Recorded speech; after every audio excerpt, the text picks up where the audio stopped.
చాలా మంది బిడ్డలు ఈ రోజుల్లో సంఘ బిడ్డలు గాని, విశ్వాసులు, అలాగే మన కన్న బిడ్డలు కానీ ఇంటిలో నుంచి స్వేచ్ఛగా బయటికి వెళ్ళిపోయి వాళ్ళు స్వతంత్రంగా జీవించాలనుకుంటారు. హల్లెలూయా.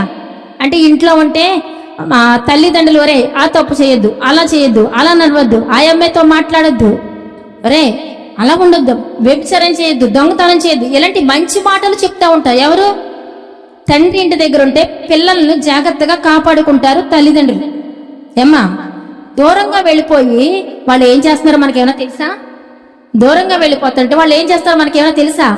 తెలీదు. ఇతనే ఏమనుకున్నాడంటే, ఈ చిన్న కుమారుడు నేను దూరంగా వెళ్ళిపోవాలనుకున్నాడు.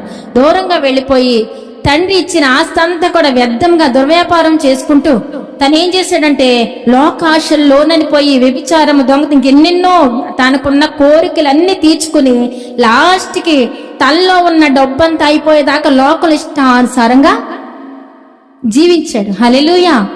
ఏం చేసండి? లోకల్ ఇష్టానుసారంగా జీవించాడు. ఈ రోజుల్లో కూడా దేవుని దగ్గరకు వస్తున్నారు కానీ చాలా మంది దేవుడిచ్చే ఆశీర్వాదాలు పొందుకుంటున్నారు, తీసుకుని వెళ్ళిపోతున్నారు. తర్వాత ఆ దేవుడు ఆశీర్వదించేసిన తర్వాత దేవుడు గుర్తు రావట్లేదు. ఎవరికి? మనకు. ఎవరికమ్మా? మనకు.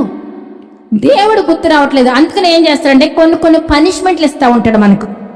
ఏం చేస్తాడు? పనిష్మెంట్లు ఇచ్చి మళ్ళా తండ్రి వద్దకు వచ్చేలాగా దేవుడు చేస్తాడు.